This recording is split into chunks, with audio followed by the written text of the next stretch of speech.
I really wish that so many segments lately didn't have to be trans-related, because it's nothing but bad news. It's like, it's nothing but massive public figures with huge amounts of money and power trying to take away trans people's rights and perhaps even kill all of them. So, like, it's been a lot of negative stuff I've had to talk about lately, but unfortunately, I got more negative stuff to talk about. So, as all of you know, there's been a pretty strong push, especially lately, the last year or so, among the right, to basically take away trans people's rights, to demonize trans people, to stoke violent hatred against them.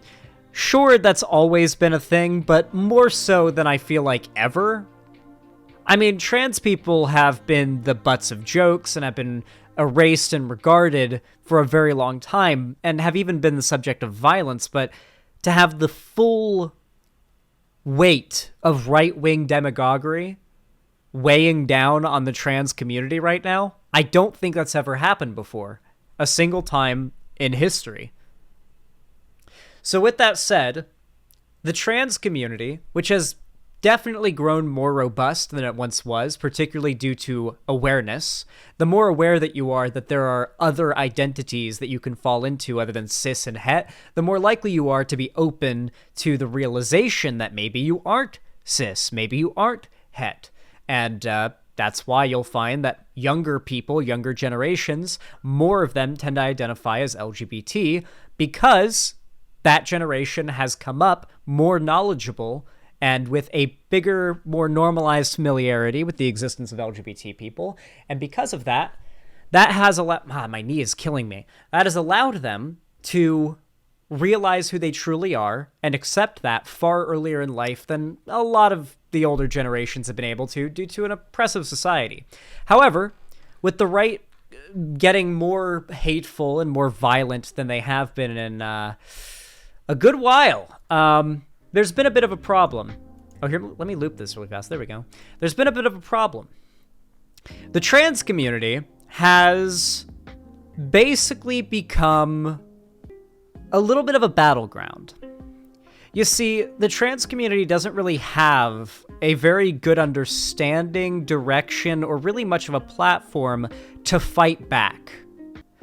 You can. There are protests, there are communities, and there are organizations that are doing this, but like the vast majority of trans people and LGBT people in general don't have the ability to do that, especially if they're on the internet, right?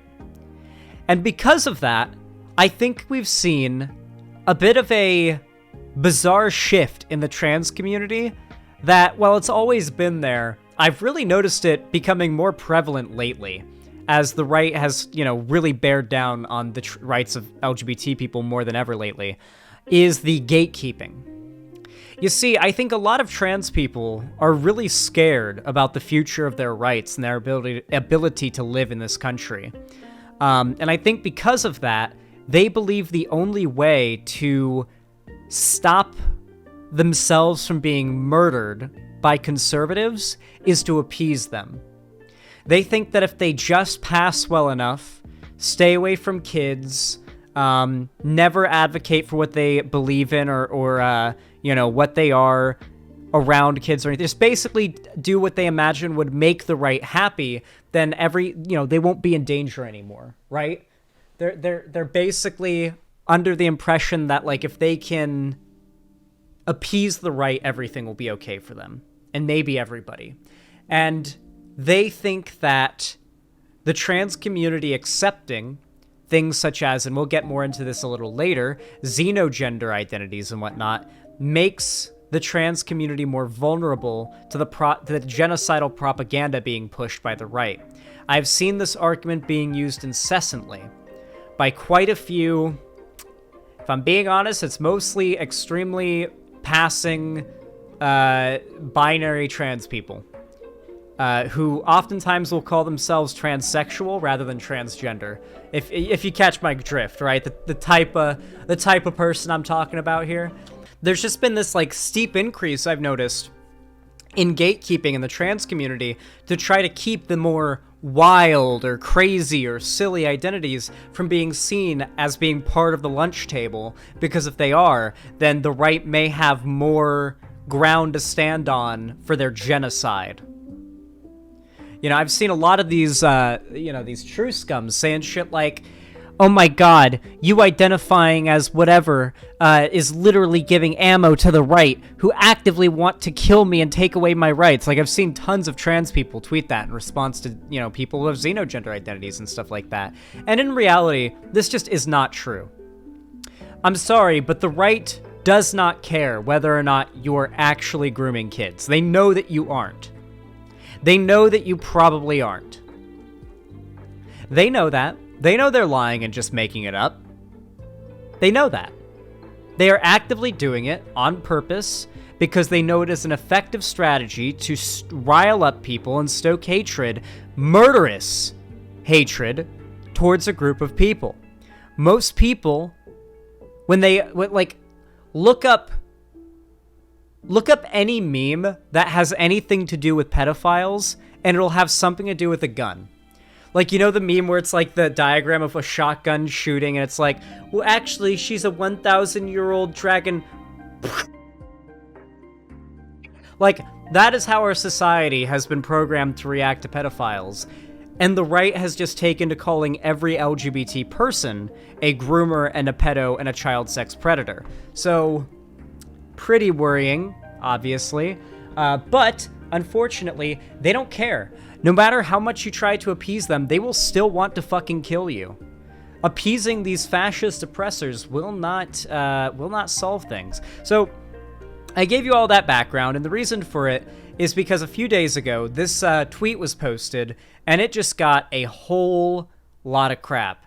It was posted by a trans man named Power Bottom Politics, who's a DGGer and just a massive Destiny dick rider. And when I say Destiny dick, actively wants to have sex with Destiny and has, publicly tweeted, please fuck me kind of shit. Really bizarre. Anyway, they decided to tweet this. If you're trans mask, but you love your boobs or your feminine body, or if you consider it masculine to have a pixie cut and make no other attempt to try and pass, then you're not trans and you're not masculine. Timothy Chalamet, is that right? I've heard that name, but I actually don't have a face to connect to it, or really an idea of who that person is to connect to it. Timothy Chalamet is not gonna pick you just because you've convinced yourself you have ooh-woo soft twink vibes. And I have seen this person go on to explain that the crazy non-traditional transsexual trans people are an active danger to the trans community because they are contributing to the negative perception that cis people have. So all of this is of course very stupid, but isn't it kind of wild that so much of the trans community's response to the heightened pressure on it by the right are to attack themselves? It's so sad that there isn't more of a uniting of the trans community to fight against people that are trying to take away their rights, non-traditional. For example, you are still a woman if you are a trans woman who came out yesterday. No wig, no feminine clothing, no makeup, no hormones, no nothing. You are still a woman, in my opinion. And I think objectively, gender, woman as a gender, objectively, that is true. Based on our definition of gender that is typically accepted by academics at the moment. Yeah, I don't think that, your gender is something you perform. I think it's something you identify as. And this person is arguing that if you identify as a trans man, but you still have breasts or you're still somewhat feminine presenting, then you're not a real man. You're not really masculine. Your masculinity isn't valid. But then there's so many levels in which this argument is stupid, because then look at Finster, who's been the center of a lot of discourse narratives lately. Finster is a man who identifies as a man openly, but is very feminine in presentation and owns it, and is just no, yeah, mate, I just thought being feminine, And that's just what it is. That's just what it is. And that does not make Finster not a man. That makes Finster a feminine man, a femboy. But being a man in and of itself is still masculine. And of course, there are a lot of masculine traits that Finster has. So yeah. Anyway, this is all really bizarre to me personally because it just doesn't really make sense. But maybe it's just because I'm a sissy heady, a sissy boy. It doesn't really make sense to me for someone to be part of a group that is actively having a political party dedicate itself to eradicating you and to decide, you know who I need to attack online right now? You know what I need to do? I need to tweet about how these people aren't really trans and I need to exclude them from the community. Like, Christ almighty. Hey, you're making hot-blooded saying it that way? You're making hot-blooded saying that way? What? I'm making you hot-blooded? What did I say? Purity testing for gender based on anything is just wrong and fucked? I agree. I'm explaining why they do it here, though. Sissy is making me think of the S word. I genuinely don't know how you can nitpick that being, like, in some way a problematic joke. The S word. Yes, that's the... Oh, God. The joke is that trans people will come times. The joke is that trans people will sometimes call cis people sissies. It's happened before, I've seen it, and that was the joke I was making. It was a little bit of a meme, you see. Anyway, with all that said, if you're trans and you're watching this right now, don't do what this power bottom politics person did. It's really cringe and dumb, and there are far more hateful, far-right, stupid, and just generally evil people out there deserving of your dunking than other people that are also trans and trying to figure out their identity and trying to feel as though they fit in with who they want to be and feel comfortable in their body. Don't be an asshole. Don't be an asshole like power bottom politics. And if power bottom politics sees this, I don't know, maybe we can have a convo sometime. Want to come on stream while I play some Zomboid or something like that? I don't know. We're gonna have a fun combo.